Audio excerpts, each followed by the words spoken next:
नमस्कार दोस्तों, मैं आध्यात्मिक पथिक अंकित मलिक।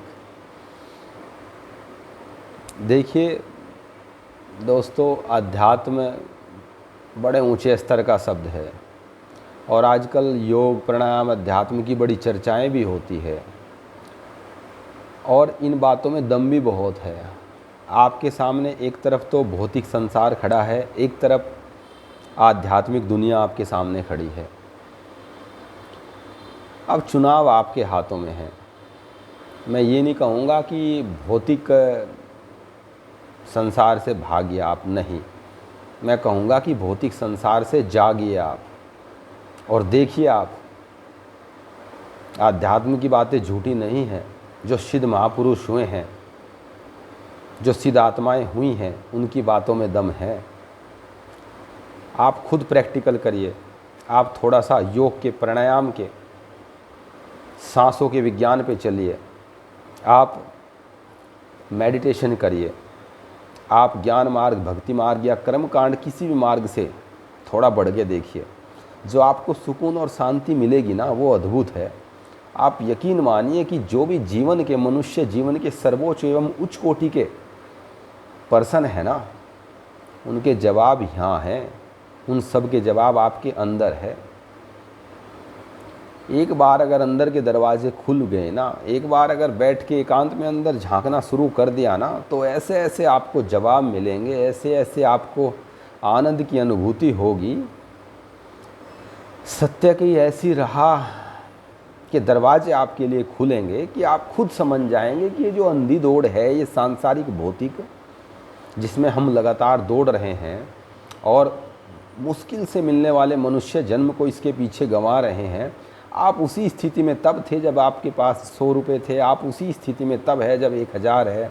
जब लखपति हो गए वहीं आप तब खड़े हैं, क्योंकि करोड़ों की लालसा है। जब आप करोड़पति हो गए तब अरबपति की लालसा है। खड़े मानसिक जो सोच का दायरा है वो तो वहीं उसी लेवल पे खड़ा है। तब भी वो अतरफ्त था, तब भी असंतोष था, तब भी एक होड़ थी, एक पागलपन था। वो करोड़पति लखपति बनने के बाद या उससे ऊपर जाके भी है। मैं देखता हूँ, एक से एक बड़े बड़े राजनीतिक लोगों को देखता हूँ या बिजनेसमैन लोगों को देखता हूँ जो भौतिक संसार में डूबे हुए हैं।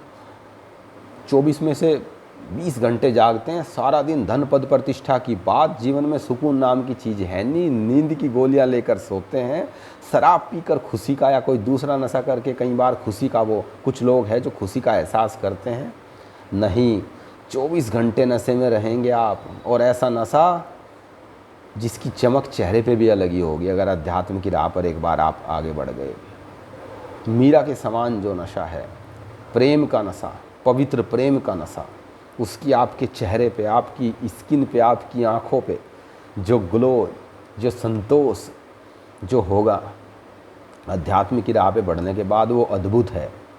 ठीक है, मैं कहता हूँ, मैं भी भागता हूँ इस भौतिक दौड़ में, ठीक है, सब कुछ पूरा पागलों की तरह भागना शुरू कर देता हूँ। बट कहीं ये तो पता हो जाना कहाँ है। किसी दिन कहीं रुक के किसी ने ये तो कहा हो मेरे से पहले कि पहुँच गए मंजिल पे भौतिक संसार में। कोई पहुँचता ही नहीं। हाँ, जीवन समाप्त हो जाता है एक दिन, बट पहुँचता कोई नहीं। और जब पहुँचते ही नहीं, लगातार भाग रहे हैं, भाग रहे हैं, भाग रहे हैं, क्या फ़र्क पड़ रहा है? आप इतना बड़ा ढेर छोड़ जाओ जब मरो, इतना बड़ा ढेर छोड़ जाओ जब मरो, या इतना बड़ा ढेर छोड़ जाओ जब मरो, क्या फ़र्क पड़ रहा है उस चीज़ से? बहुत ज़्यादा। क्या सैकड़ों हज़ारों तरह के एग्जाम्पल हमारे सामने नहीं है कि पिता ने इतना बड़ा ढेर छोड़ा या बाबा ने, और आने वाली पीढ़ी ने वो सारा चौपट कर दिया। तो यानी कि पहली पीढ़ी पूर्ण रूप से पूरा जीवन व्यर्थ में जी के गई, क्योंकि वो अगली पीढ़ी की चिंता कर रही थी और अगली पीढ़ी ने उसकी वैल्यू समझी नहीं।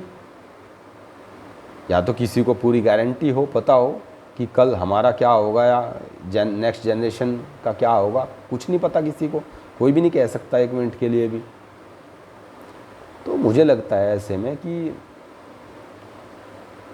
अगर आप अध्यात्म की राह पे बढ़ के अपने आप को थोड़ा ईश्वर को सौंप देते हैं ना, तो यकीन मानिए कि फिर आपकी जो ज़रूरतें हैं ना, ज़रूरतें हैं जो आपकी, जो भौतिक ज़रूरतें हैं, नित्य ज़रूरतें हैं, दैनिक ज़रूरतें हैं, उन सब की जिम्मेदारी भी ईश्वर ही ले लेता है। ठीक है, वो आपको उतना देता रहेगा जितने में अहंकार ना हो, जितने में असंतोष ना हो, जितने में अतृप्ति की भावना पैदा ना हो, जितने में अस्वास्थ्य ना हो, या जितने में आप बेचैन ना हो, जितने में आपकी नींद ना जाए, वो उतना आपको देता रहेगा। जितने में आपका जीवन यापन होता रहे, सब व्यवस्था वो करता रहेगा। क्या हमारे पुराने जो बाबा दादा थे या फिर जो उस तरह के लोग थे, क्या वो भूखे मरे? क्या विनाश हो गया उनका अगर वे संतोष में जिए?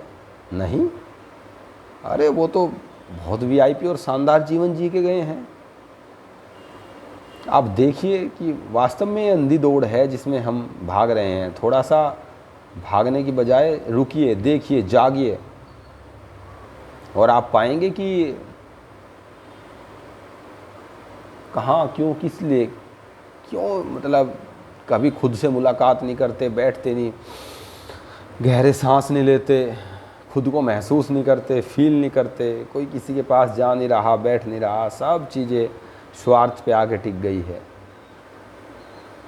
आप यकीन मानिए, थोड़ा सा आप इस राह पे चल के देखिए, अगर एक झलक मिल गई ना, थोड़ा आपने चीज़ों को समझा, ब्रह्मचर्य का पालन आपने किया, कुछ कुंडलिनी जागरण और कुछ चक्र का जागरण आपका हो गया, तो आपका चेहरा, आपकी स्किन, आपकी आंखें